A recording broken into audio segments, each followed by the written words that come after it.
հարաբերությունների մասին ելույթների մի շարք ունեցա, որ այդպես շատ տարածվեց, մեծ արձագանք ստացավ Հայաստանից էլ, Սփյուռքից էլ եւ այլն, եւ իմ հիմնական ասելիքը հետեւյալն է, նախ հարց էր, թե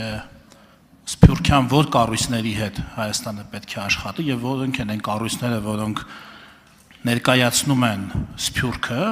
եւ ընդհանրապես արդյոք այն կառույցները, որոնք ասում են, թե իրենք ներկայացնում են Սփյուռքը, արդյոք դա այդպես է թե չէ, եւ որն է մեր դիրքորոշումը կամ որը պիտի լինի մեր դիրքորոշումը, եւ երկրորդը հայրենադարձության թեման էր, որ էլի չգիտեմ ինչի ալեկոծեց շատերի մտքերը, շատ պարզ բան էի ասում, որ մենք փոքր ազգ ենք եւ Հայաստանում, եւ Սփյուռքում, եւ պատմությունը ցույց է տվել, որ բնական սերնդափոխությամբ Սփյուռքյան որևէ գաղթօջախ չի մեծացել եւ հզորացել, միշտ Հայաստանից նորանոր արտագաղթի ալիքների հետևանքով է մեծացել եւ հզորացել, եւ նույնն էլ հակառակը, Հայաստանում էլ բնակչությունը գիտենք երկրորդ համաշխարհից հետո էլի Սփյուռքյան գաղթօջախներից ներգաղթի շնորհիվ էլի մեծ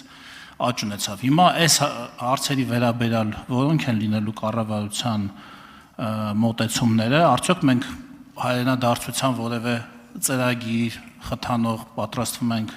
իրականացնել թե ոչ, Սփյուռքի հետ ինչպես ենք աշխատելու, ում հետ ենք աշխատելու, այսպես ասած, որ հեռախոսահամարով ենք զանգելու Սփյուռքում այս կամ այն հարցը լուծելու կամ իրենցից օգնություն խնդրելու մեր պետական շահերին վերաբերող հարցերը լուծելու համար, որոնք են ձեր մոտեցումները, շնորհակալություն։ Իմ մոտեցումն այն է, որ Հայաստանը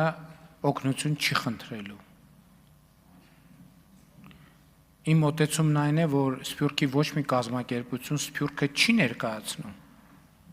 որովհետև ներկայացնել նշանակում է ներկայացուցչական ընտրական համակարգով ստանալ ներկայացնելու մանդատ։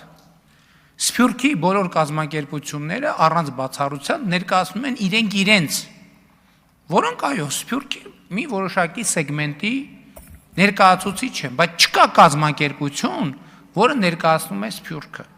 Ավելին Սփյուռքի բոլոր կազմակերպությունները իրար հետ չեն ներկայացնում Սփյուռքը, որովհետև Սփյուռքի մեծ մասը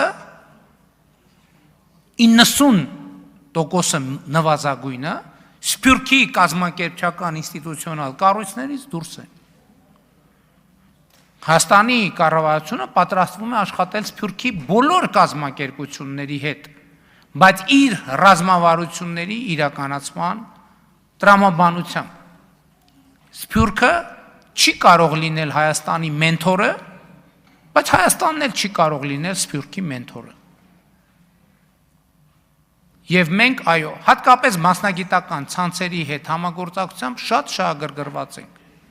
Ուզում ենք մաքսիմալ մասնագիտական, փորձագիտական ներգրավվածություն ապահովել Սփյուռքի։ Եվ դրա կոնկրետ օրինակները կան։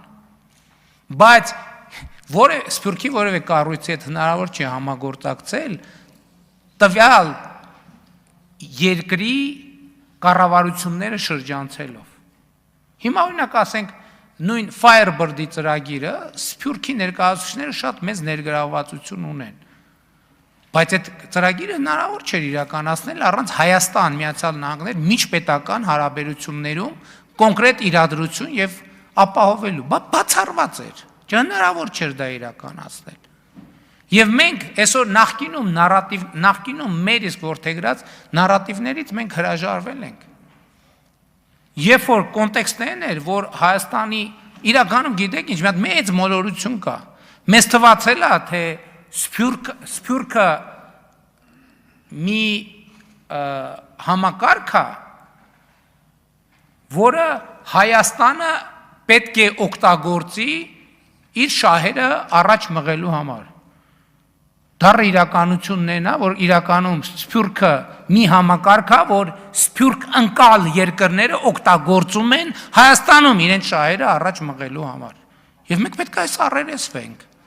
որովհետև այդ մարդիկ այդ երկրի քաղաքացի են, այդ երկրի հարկատու են, ընդդատյա են այդ երկրից, այդ ոնց։ Այսինքն որևէ մեկը ուզում է ասի, որ որևէ մեկը իր քաղաքացիության երկրում գործելու է Հայաստանի շահերից, չի կարող այդպիսի բան լինի։ Արձագանք Ձեր ասած այս հանգամանքները հենց նկատի ունենալով էր, որ ես առաջ քաշեցի այդ հարցերը եւ այդտեղից էր, որ ինձ մոտ շատ բնական եզրակացություն ծագեց, որ այդ դեպքում միգուցե նրանց Հայաստան, այսպես ասենք, չասեմ բերելով, բայց հրավիրելով, նպաստելով նրանց տեղափոխվելուն, բնակվելուն, հետո քաղաքացիություն ստանալուն, Հայաստանում հարկատու եւ արժեք ստեղծող դառնալուն եւ արդեն հետո նոր պետությանը պահանջներ ներկայացնելու հնարավորություն ունենալուն։ Այս շղթային վերաբերող մենք ունենք որոշակի, եթե չասեմ ռազմավարություն, ապա գոնե ուրվագծվող ծրագրեր։ Պարոն Եղոյան, մենք երկար խոսել ենք հայրենադարձության մասին, 18 թվականից հետո դրանից առաջ է խոսակցություն եղել, բայց հայրենադարձություն տեղի չի ունեցել։ Բայց մեկ էլ 2025 թվականից հայրենադարձությունը սկսվել է։ Այսօր հայրենադարձությունը սկսվել է։ Որովհետև երբ որ կա խաղաղություն եւ կայունություն, դրանից ավելի մեծ հայրենադարձության ծրագիր չկա, որովհետև արտագաղթած մարդկանց մի զգալի մասը արտագաղթել է հենց պատերազմի պատճառով, կոնֆլիկտի պատճառով,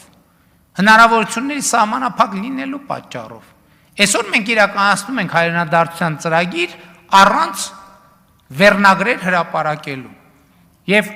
արդեն 2026 թվականի առաջին կեսն էլ ցույց է տալիս, նախկինում 2025-ին էլ իմիջայլոց առաջին կեսը տարվա արտագաղթային միտումներ է ցույց տվել եւ երկրորդ կեսում որ դա կանգնել է դեռ մի բան էլ հակադարձ process է սկսել իսկ այս տարի արդեն առաջին կեսից ներգաղթի Հայաստանի Հանրապետության քաղաքացիների մասին է խոսքը վերադարձի տեսանելի process է սկսված Արգելի գործընկերներ, եթե կան ընդդիմադիր գործընկերներ, որոնք հետևում են նիստին, տեղեկացնեմ, որ մի քանի հոգի հարցերը հանել են եւ